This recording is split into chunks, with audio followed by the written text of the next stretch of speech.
À l'approche de Toubishvat, on va rappeler quelques règles concernant la récitation des brachot sur les fruits.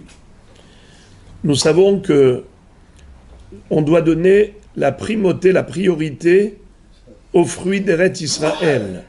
Lorsque nous avons sur table divers fruits, dont toutes les brachot, c'est Boré Peri Haetz, lequel fruit faudra-t-il choisir? Eh bien, il faudra choisir un fruit dont Eretz Israël a été loué. Ce n'est pas les fruits qui poussent en Israël, contrairement à ce que certains pensent naïvement. Quand on dit les fruits d'Eretz Israël, ils s'imaginent que ce sont des fruits qui poussent en Israël.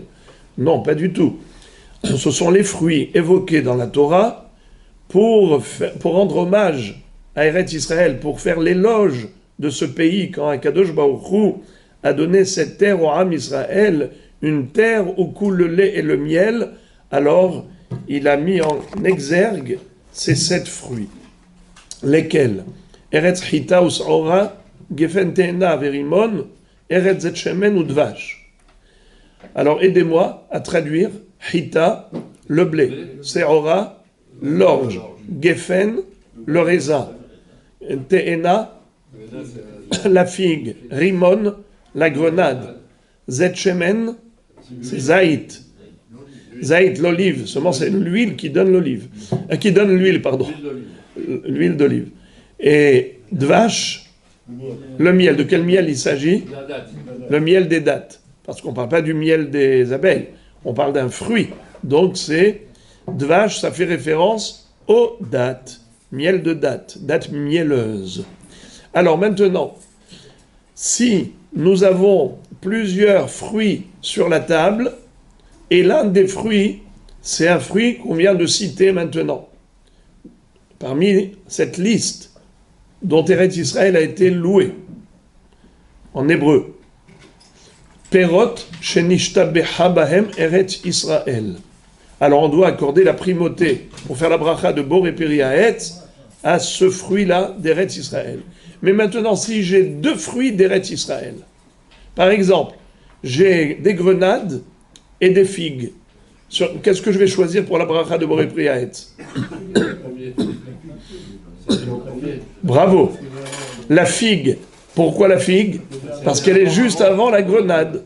Et si j'ai des raisins? Ah non, c'est le raisin. C'est le raisin avant. Alors les raisins, puisque c'est écrit Gefen, Ena, Verimon. Très bien. Et maintenant, si j'ai des dattes et j'ai des raisins.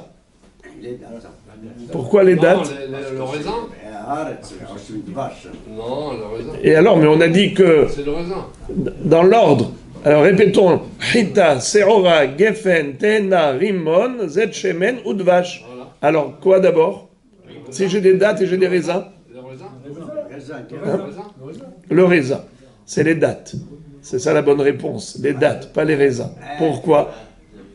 Regardez le pasouk. Eretz, Chita, ou Seora, Gefen, Te'ena, Verimon, Eretz, Zet Shemen, Udvash. La Torah a répété une deuxième fois le mot Eretz. C'est pour dire que maintenant, on recommence la liste.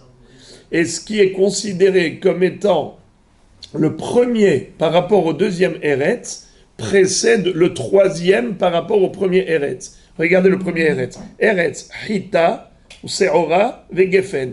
Gefen, il est dans quelle position? Troisième. Le deuxième Eretz. Eretz, Zet Shemen ou Dvash. C'est quoi Zet Shemen? Les olives, et Dvash, les dattes. Alors les dattes, c'est quoi? C'est quelle position? 2. Alors le 2, c'est avant le 3. Donc si j'ai des dattes et j'ai des raisins, je fais Boré Peri Haetz sur les dattes. Et maintenant, si j'ai des olives sur table, sur quoi je ferai Boré Peri Haetz? Hein?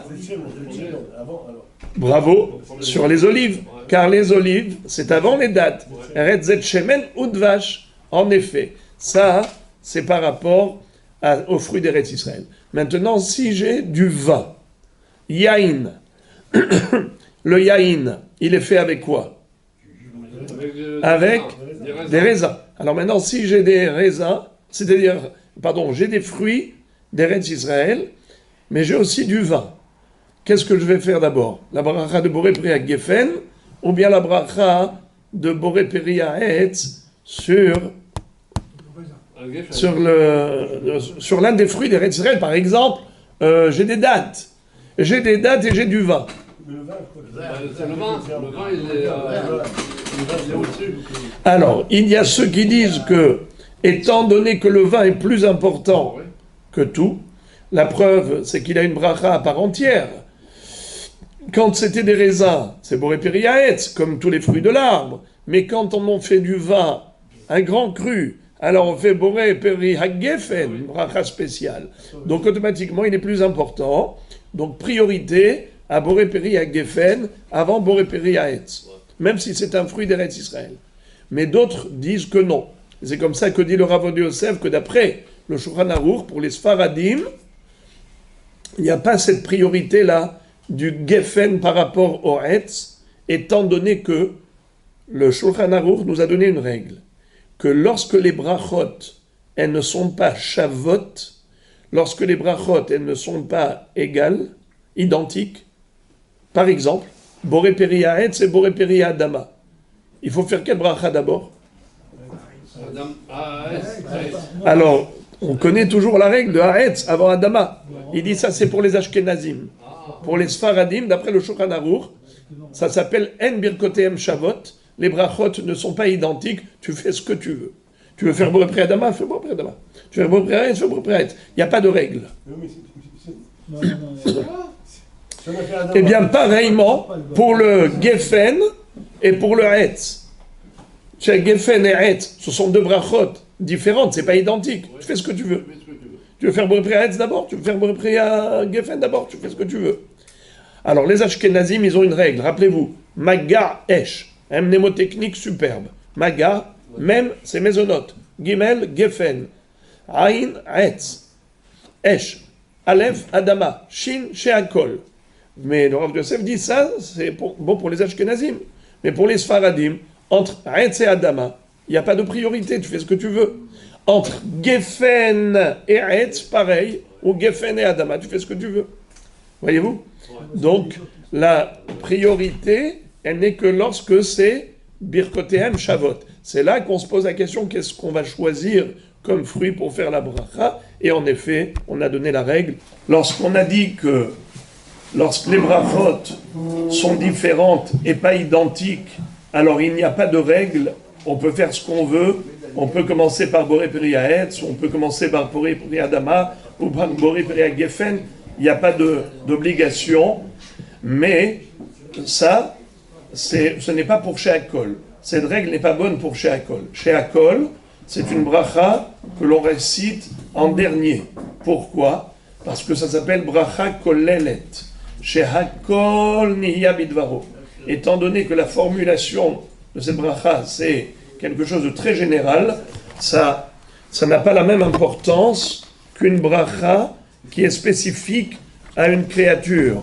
Comme Boré Peri Haetz, on met en exergue le phénomène de la plantation des arbres, les fruits des arbres, ou le phénomène des fruits qui poussent sur terre. Donc on désigne quelque chose d'extraordinaire. Alors que chez Hakol Niya Bidvaro, c'est très général. Entre une bracha spécifique et une bracha générale, la bracha spécifique est prioritaire au niveau de l'ordre. D'abord, Boré Peri Haetz, Boré Peri Adama, Boré Peri Geffen, Boré Miné Mezonot, et ensuite chez Hakol en dernier. Parce que chez Hakol, c'est une bracha kolelet qui est considérée d'un niveau moindre par rapport à une bracha qui est spécifique. Voilà, c'est important de le rappeler. Mais entre Adama et Haetz, vous avez posé une question. Vous avez dit, mais d'ailleurs, pour les Ashkenazim, Haetz passe avant Adama, comme on a dit. Et Geffen, ça passe avant Haetz, en fonction de l'importance. Alors, c'est vrai qu'eux, ils réagissent par rapport au fait que quelqu'un qui ferait une bracha de Boré Peri Adama par erreur sur un fruit de l'arbre, il est quitte. Pourquoi? Car l'arbre lui-même, il pousse sur la terre. Alors, on pourrait considérer que Adama, c'est une bracha kolelet, le Haetz. La bracha de Adama, elle est plus générale que la bracha de Haetz. Car Adama, c'est poter Haetz, et Haetz n'est pas poter Adama. Donc selon cette logique, comme on a dit pour Sheakol, qui est bracha kolelet, ça passe après, alors on devrait dire que Birkata Adama, c'est kolel Haetz, et ça passe après. C'est ça la logique en effet pour cette chita. Pourquoi donc le Shulchan Aruch, pour les Sfaradim, on dit que non, il n'y a pas de différence entre Haetz et Adama. Parce que Adama, ça ne s'appelle pas une bracha kolelet. Adama, ça met en exergue le phénomène des fruits qui poussent sur la terre, comme les fraises, comme les tomates, comme les carottes et les navets. Ça pousse sur terre. Les oranges, les pommes, ça pousse sur l'arbre. Ce sont des phénomènes naturels différents que Akadosh Baruch Hu a créés dans le monde. Alors, ça ne s'appelle pas kolel. Bracha kolelet, c'est la formulation de Shehakol Niya Bidvaro. Tout a été créé par la parole divine. C'est général, c'est relatif à tout le cosmos. Alors que là, quand on dit Boré Peri Ha'adama ou Boré Peri Ha'etz, alors là on parle de quelque chose de spécifique. Donc, alors là, le Shulchan Aruch nous dit, il n'y a aucune différence. Tu peux faire Boré Peri Ha'etz d'abord, Boré Peri Adama d'abord.